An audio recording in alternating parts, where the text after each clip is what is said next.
Drama की starting में हमें 2011 का सीन दिखाया जाता है जहां फीमेल लीड जियो और मेल लीड सोबिन दोनों साथ में बैठे थे। जहां सोबिन तो स्टडी कर रहा था लेकिन जियो को स्कूल एंड होने का इंतजार था ताकि वो जल्दी घर जा सके। बाय द वे इस टाइम इन दोनों का बस एक ही ड्रीम है कि ये दोनों फेमस मूवी डायरेक्टर बनना चाहते हैं, लेकिन क्या प्रेजेंट में इनका ये ड्रीम पूरा हो पाया या नहीं, उसके लिए अब स्टोरी को हमें प्रेजेंट टाइम यानी 2025 से दिखाया गया। जहाँ सोबिन एक अवार्ड नाइट के लिए यूरोप पहुंचा था और जब वो रेडी होकर इवेंट के लिए गया तो सारी मीडिया उसे घेर लेती है और सब उसके फोटोज क्लिक कर रहे थे, जो देखकर हमें पता चल जाता है कि सोबिन का ड्रीम पूरा हो चुका है, यानी कि वो एक मूवी डायरेक्टर बन चुका है। जिसकी पहली ही मूवी जिसका नाम है वंडरिंग वो काफी ज्यादा हिट गई, जिसे लोगों ने काफी ज्यादा पसंद करा और इस अवार्ड नाइट में सोबिन को बेस्ट फिल्म का अवार्ड भी मिला और सब उसे चेयर कर रहे थे। फिर सोबिन स्टेज पर जाकर अवार्ड लेता है और स्पीच देते हुए कहता है कि ये मेरा आज का दूसरा अवार्ड है, इसलिए मैं सबको थैंक्स करना चाहता हूँ। फिर सोबिन ने कोरियन लैंग्वेज में कहा कि ये अवार्ड मुझे उस लड़की की वजह से मिला है जिसने मेरे लिए इस सपने को देखा था, इसलिए मैं अपनी उस पुरानी दोस्त को दिल से थैंक्स करना चाहता हूँ। फिर बाद में सोबिन ने अपनी टीम के साथ एक मीडिया कॉन्फ्रेंस करी और सभी के सवालों का जवाब देने लगा। दूसरी तरफ अब हम जियो को देखते हैं जिसका डायरेक्टर बनने का ड्रीम पूरा नहीं हो सका, बल्कि अब वो एक नॉर्मल रिपोर्टर थी और उसकी कंपनी टीवी शो बनाती थी, इसलिए उसी शो की शूटिंग के लिए जियो जब एक फील्ड में काम करने गई तो पता चला कि वहाँ बहुत कीचड़ है। उसके साथ एक ग्रैंड मदर थी जिन्होंने बताया कि ये कीचड़ बहुत ही बेकार है, अगर इसमें ध्यान से नहीं चले और फंस गए तो तुम डायरेक्ट नीचे गिर जाओगी, जिसके बाद उठना मुश्किल हो जाएगा। बट जियो कहती है कि लाइफ भी तो इसी कीचड़ की तरह होती है जिसमें एक बार गिरे तो उठ नहीं सकते, और ये कहते ही जियो का बैलेंस बिगड़ा और वो नीचे गिर गई। कैमरामैन उसे क्लोज से शूट करने लगा और काफी ज्यादा हंस रहा था कि अब तो और ज्यादा व्यूज आएंगे। तो तब जियो कहती है कि 8 साल से बस मैं रिपोर्टिंग कर रही हूँ और अब मैं परेशान आ चुकी हूँ। अब हम रात का सीन देखते हैं जहाँ घर जाते टाइम जियो अपनी मॉम से कॉल पर बात कर रही थी, जिन्होंने बताया कि मकान मालिक ने इस साल रेंट और ज्यादा बढ़ा दिया है। तो ये सुनकर जियो परेशान हो गई कि अब खर्चा कैसे मैनेज होगा। फिर वो अपनी मॉम से कहती है कि आप टेंशन मत लो, मैं कुछ करती हूँ। फिर जियो घर पहुंची जो कि काफी ऊपर था, इसलिए वो काफी थक गई और डोर ओपन करके वहीं बैठ गई। फिर जियो ने अपने कपड़े देखे और सोचने लगी कि काश कोई होता जो इन्हें वॉश कर देता। फिर जब वो खुद ही अपने कपड़े वॉश करके उन्हें ड्राई कर रही थी कि तभी उसने टीवी पर एक न्यूज देखी जिसमें सोबिन इंटरव्यू दे रहा था। पहले जियो ने ध्यान नहीं दिया, पर जब उसने सुना कि डायरेक्टर कोरिया से है तो वो देखने जाती है और उसी टाइम सोबिन से किसी ने सवाल पूछ लिया कि वो लड़की कौन थी जिसे आपने स्टेज पर मेंशन करा था अवार्ड लेते टाइम। सोबिन कहता है कि वो मेरा फर्स्ट लव थी और मैं उससे यही कहना चाहता हूँ कि अगर तुम इस टाइम मुझे देख रही हो तो मैं बता दूं कि मैंने अपना प्रॉमिस पूरा कर दिया है, इसलिए अब मैं तुमसे मिलने कोरिया वापस आ रहा हूँ। जियो ये देखकर शॉक रह जाती है और सोचने लगी कि ये कैसे हो सकता है, यानी ये इतना बड़ा डायरेक्टर कैसे बन गया, और सबसे बड़ी बात कि इसने ऐसा क्या बनाया कि इसे उस मूवी पर अवार्ड भी मिल गया, जबकि ये तो मेरा स्टूडेंट हुआ करता था। इसलिए वो तुरंत नेट पर सोबिन के बारे में डिटेल से सर्चिंग करती है, लेकिन उसके सभी इंटरव्यू इंग्लिश में थे, इसलिए जियो को कुछ भी समझ नहीं आया।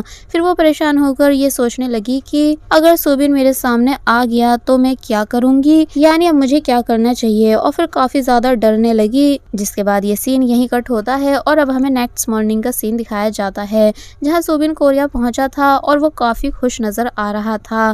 फिर टैक्सी से होटल जाते टाइम वो जियो का टीवी शो देखकर हंसने लगा, तो तब ड्राइवर ने बताया कि उन्हें भी ये शो पसंद है। सोबिन कहता है कि मैं रिपोर्टर जियो का फैन हूँ, देखो ये फनी और क्यूट है ना। तो तब ड्राइवर कहते हैं कि हाँ वो लड़की बहुत टैलेंटेड भी है और अपने बड़ों की रिस्पेक्ट भी करती है। तो ये सुनकर सोबिन स्माइल करने लगा और फिर विंडो से बाहर देखकर वो सोच रहा था कि ये शहर अब कितना चेंज हो चुका है। तो वही जियो कंपनी में अपने प्रोड्यूसर से नई स्टोरी को लेकर काफी बहस कर रही होती है और उसी टाइम पर कंपनी के बॉस वहाँ सोबिन को लेकर आ गए, जिसको अचानक यहाँ देखकर सब एम्प्लॉय काफी ज्यादा शॉक रह जाते हैं क्योंकि सभी उसके फैन थे और उस सोबिन की तारीफ भी करने लगे कि ये रियल में कितना ज्यादा हैंडसम है।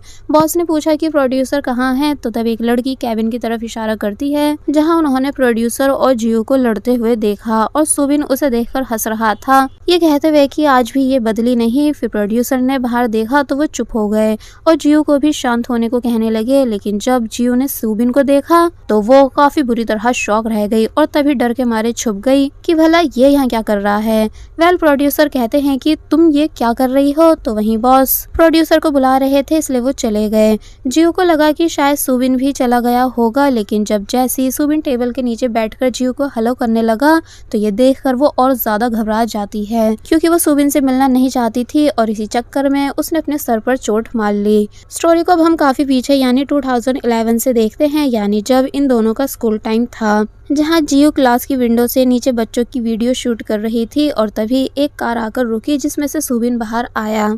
जियो उसे जूम करके देखते हुए सोचने लग जाती है कि वाव ये कितना ज्यादा हैंडसम है, और तभी सुबिन ने उसे देखा और हेलो करने लगा, तो तब उस टाइम वो फिर से पीछे हट गई थी जिस वजह से जियो के सर पर चोट लग गई थी। फिर अब हमें असेंबली का सीन दिखाया जाता है जहाँ काफी धूप थी, लेकिन प्रिंसिपल अपनी लंबी स्पीच देने में लगे हुए थे, इसलिए धूप से बचने के लिए जियो ने बेहोश होने की एक्टिंग करी, लेकिन सुबिन डर गया इसलिए वो जियो को उठाकर मेडिकल रूम ले जाता है। फिर जैसे ही नर्स बाहर गई तो तब जियो ने एकदम से आंखें खोल ली, जो देखकर तब इनोसेंट सुबिन को पता चलता है कि ये लड़की तो सिर्फ एक्टिंग कर रही थी। जियो ने कहा कि मुझे इतनी धूप में नहीं रहना था, तो सुबिन कहता है कि मैं सच में तुम्हारे लिए काफी डर गया था।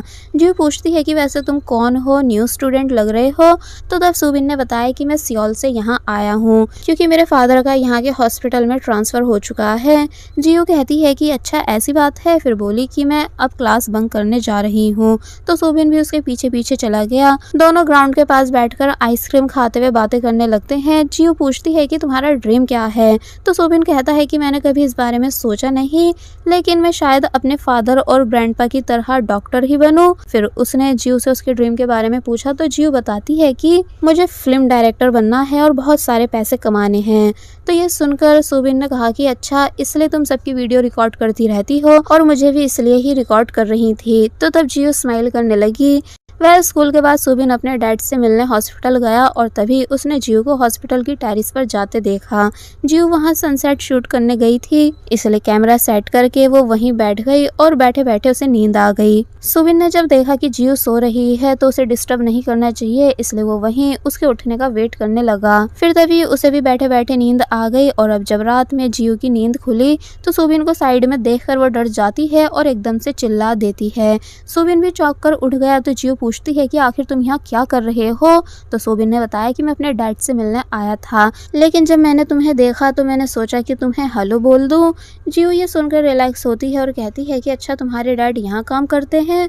फिर बताती है कि वो यहाँ सनसेट की वीडियो शूट कराने आई थी। जियो देखती है कि गार्ड के राउंड पर आने का टाइम हो चुका है, इसलिए वो सुबिन से कहती है कि हमें छुपके से बाहर जाना होगा। फिर दोनों गार्ड से बचते हुए बाहर जा रहे थे, लेकिन गार्ड ने उन्हें देख ही लिया। तो फिर बस होना क्या था, जियो सुबिन का हाथ पकड़कर जल्दबाजी में यहाँ से भागने लगी। दोनों काफी ज्यादा हंस भी रहे थे और काफी एंजॉय कर रहे थे, लेकिन तभी जियो का रबर बैंड नीचे गिर जाता है, जो बात सुबिन ने नोटिस कर ली थी। ये दोनों आगे जाकर रुके। फिर जियो ने सुबिन से कहा कि अब से तुम मेरे पार्टनर हो। तो ये सुनकर सुबिन काफी ज्यादा खुश हो गया क्योंकि अब ये दोनों दोस्त बन चुके थे। फिर नेक्स्ट मॉर्निंग सुबिन जब स्कूल जा रहा था तो रास्ते में वो जियो को देखता है, इसलिए उसने पहले ही कार रुकवा दी। सुबिन की मॉम पूछती है कि तुम यहाँ क्यों रुके हो, तो उसने कहा कि मुझे कुछ इंपॉर्टेंट काम है, आप प्लीज चली जाओ।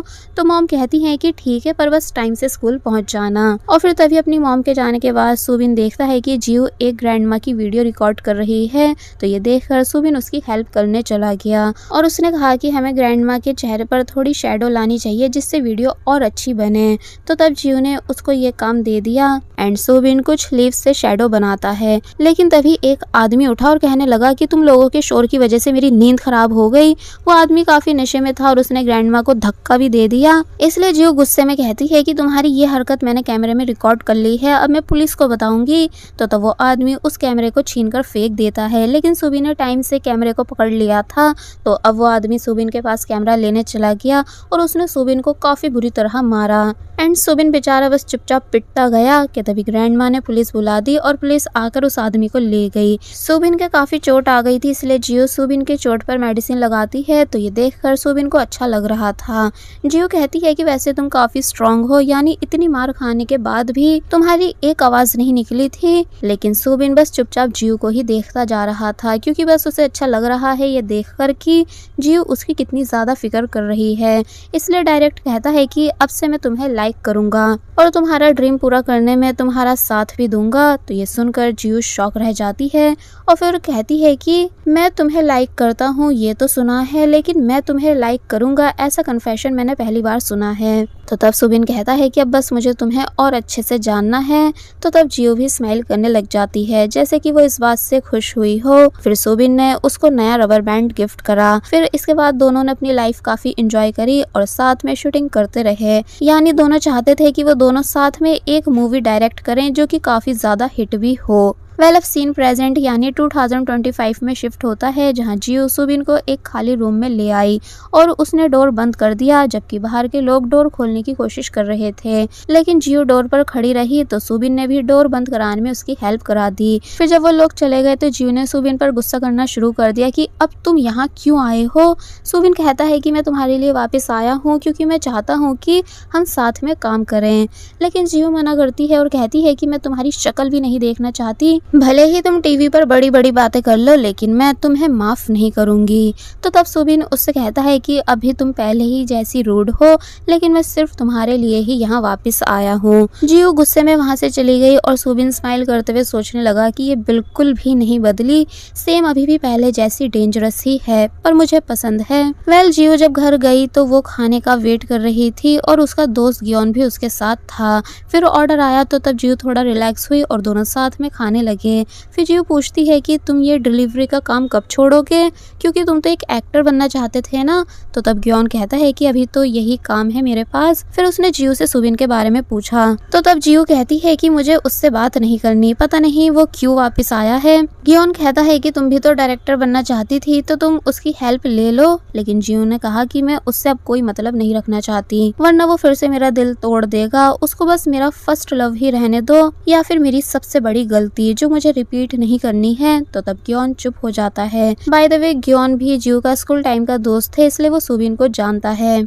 जिसके बाद अब नेक्स्ट डे हम देखते हैं कि सुबिन जब एक कैफे में बैठकर काम कर रहा था कि तभी उसने एक एक्ट्रेस हाना और उसकी असिस्टेंट योन की बातें सुनी। हाना को सुबिन का कोरिया में आना बिल्कुल पसंद नहीं आ रहा था, क्योंकि उसने सुबिन की मूवी के लिए ऑडिशन दिया था जिसमें वो रिजेक्ट हो गई थी। इसी वजह से उसे सुबिन भी अच्छा नहीं लगता है। तो सुबिन वहां से उठकर दूसरे कैफे में चला गया ताकि वो लड़कियां उसे नहीं देख पाए। सुबिन जिस कैफे में गया वहाँ हेलमेट में एक लड़का खड़ा था जिसने सुबिन को पहचान लिया, लेकिन सुबिन ने उसको हेलमेट में नहीं पहचाना था। फिर जब जैसी हेलमेट निकाला तो वो और कोई नहीं गियोन था। फिर दोनों साथ में बैठे और सुबिन ने कहा कि तुम अब हैंडसम हो गए हो। तो तब गियोन चिढ़कर कहता है कि मैं हमेशा से ही हैंडसम था। By the way Gion Subin को ज्यादा पसंद नहीं करता था, क्योंकि सुबिन के आने से पहले गियोन और जियो दोनों ज्यादा अच्छे दोस्त हुआ करते थे, लेकिन बाद में गियोन को लेफ्ट आउट फील होने लगा था। सुबिन पूछता है कि क्या तुम अभी भी जियो के क्लोज हो। गियोन ने कहा कि हाँ मैं उसके क्लोज हूँ, इनफैक्ट मैं ही शुरू से उसके क्लोज था। तो तब सुबिन ने जियो का नंबर मांगा, लेकिन गियोन ने मना कर दिया और कहा कि वो तुमसे बात नहीं करना चाहती है, इसलिए उससे दूर रहो। फिर गियोन जाते हुए कहता है कि तुमसे मिलकर बिल्कुल अच्छा नहीं लगा। कि तभी उसको जियो की कॉल आई और सुबिन ने गियोन को कहते सुना कि जियो अपनी पुरानी वीडियो टेप्स को कैबिज मार्केट में बेचने वाली है। वेल नेक्स्ट सीन में हम हाना को देखते हैं जो कि एक क्लब में बैठी हुई थी एक शूट के लिए, लेकिन प्रोड्यूसर ने आके उसे बताया कि जो एक्टर था उसका एक्सीडेंट हो गया है, जिस वजह से हमें जल्दी ही रिप्लेसमेंट ढूंढनी होगी। तो तब हाना कहती है कि कोई बात नहीं, मैं इंतज़ार कर लूँगी। लेकिन प्रोड्यूसर के जाने के बाद उसकी असिस्टेंट योन वहाँ आई। उसने हाना से कहा कि तुमने ये क्यों कहा कि तुम इंतज़ार कर लोगी, अगर 2 घंटे में रिप्लेसमेंट नहीं मिली तो शूट कैंसिल हो जाएगा और तुम वापस रिजेक्ट हो जाओगी। तो तब हाना सोचने लगी कि अब उसे क्या करना चाहिए। कि तभी गियोन वहाँ डिलीवरी के लिए आया। वो हाना को पहचान लेता है और जब हाना ने उसे देखा तो वो सोचने लगी कि ये अच्छा ऑप्शन है रिप्लेसमेंट के लिए। वो गियोन से पूछती है कि क्या तुम फ्री हो। गियोन ने मना करा कि मुझे और काम है, पर हाना ने उसको बताया कि एक एड शूट के लिए उसे गियोन की ज़रूरत है। गियोन मान गया। फिर उसको शूट के लिए रेडी करा गया और दोनों जब फोटोज़ क्लिक करवा रहे थे तो तब गियोन काफ़ी नर्वस था, इसलिए हाना ने उससे रिलैक्स होने के लिए बोला। गियोन ने बताया कि उसको हमेशा से एक्टर बनना था। तो हाना कहती है कि वैसे भी तुम्हारा फेस तो नहीं दिखेगा, क्योंकि मुझे बस तुम्हारे शोल्डर पर सर रखना है। तो ग्योन कहता है कोई बात नहीं, मेरे लिए तुम्हारे साथ काम करना ही बड़ी बात है। फिर दोनों ने शूट करा और उन्होंने ग्योन को उसकी और हाना की एक फ़ोटो दी, ये कहते हुए कि इसे तुम अपने पास एक मेमोरी की तरह रख सकते हो। तो तब ग्योन टेरिस पर जाकर उस फोटो को ध्यान से देखने लगता है और काफ़ी खुश भी था। दूसरी तरफ सुबिन ने ऑनलाइन कैबिज मार्केट में वो वीडियो टेप्स के बारे में सर्च करा। उसने फिर एक फ़ोटो में जो वीडियो का स्टैम्प लगा देखा जो जियो का था। सुबिन ने डायरेक्ट ऑर्डर प्लेस कर दिया। उस टाइम जियो टेप्स से स्टैम्प हटाने की कोशिश कर रही थी क्योंकि उसे लग रहा था कि कस्टमर को ये स्टैम्प पसंद नहीं आएगी कि तभी उसको एक अननोन मैसेज आया जो कि सुबिन का था, लेकिन जियो को ये बात पता नहीं थी। सुबिन ने कैसेट के लिए मैसेज करा था तो जियो ने रिप्लाई दिया कि कैसेट ज़्यादा लेनी होंगी तभी मैं बेचूंगी। तो तब सुबिन ने कहा कि ठीक है, लेकिन तुम्हें मुझसे मिलकर वो कैसेट देनी होगी। जियो को ये बात काफ़ी अजीब लगती है, लेकिन नेक्स्ट डे वो कैसेट का बैग लेकर लोकेशन पर पहुंच गई। जहां मेट्रो के पास जब उसने सुबिन को देखा तो वो सोचने लगी कि ये यहाँ क्या कर रहा है। जियो ने सोचा कि मैं छुपके से निकल जाती हूँ, लेकिन जैसे ही वो जाने लगी तो तब सुबिन ने उसे रोका और बताया कि मैं ही कैसेट खरीदने आया हूँ। तो ये सुनकर जियो शॉक हो जाती है। फिर दोनों एक कैफे में बैठे और जियो रेट बढ़ाने लगी। सुबिन ने कहा कि मैं तुम्हें 10 गुना ज़्यादा पैसे दे दूंगा, तुम बस मुझे ये दे दो। तो तब जियो कहती है कि तुम अपने पैसों की अकड़ दिखा रहे हो। तो तब सुबिन ने कहा कि इन टेप्स में हमारी पुरानी मेमोरीज हैं, मैं इन्हें अपने पास रखना चाहता हूँ, फिर हम इन्हें साथ में देखा करेंगे। लेकिन जियो ने कहा कि पर ऐसा कभी होगा नहीं। तो तब सुबिन कहता है कि मैंने तुम्हारा कैप्शन रीड करा था। तो तब जियो याद करने लगी कि उसने वो कैप्शन रोते हुए लिखा था कि मैं ये टेप्स बेचना तो नहीं चाहती, लेकिन किसी मजबूरी की वजह से मुझे इन्हें खुद से दूर करना पड़ रहा है, इसमें मेरी पुरानी यादें हैं।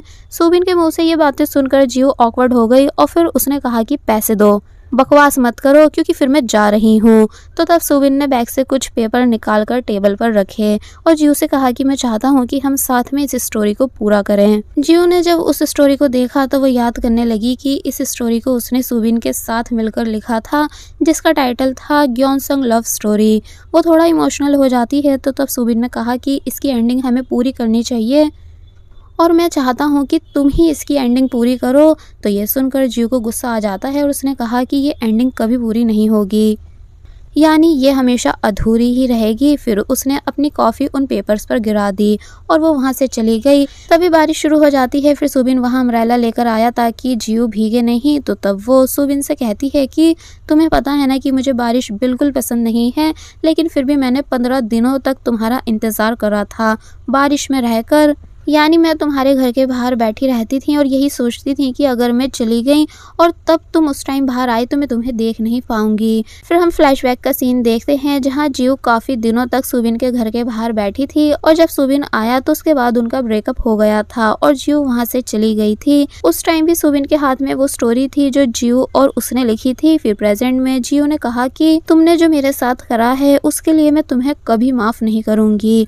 फिर वो अम्ब्रेला लेकर वहाँ से चली जाती है और सुबिन वहीं बारिश में खड़ा रह जाता है एंड वो काफी ज्यादा इमोशनल हो रहा था क्योंकि पास्ट में इन दोनों के बीच कोई मिसअंडरस्टैंडिंग हुई है। और बस फिर इसी सीन के साथ ये पार्ट यहीं पर एंड हो जाता है।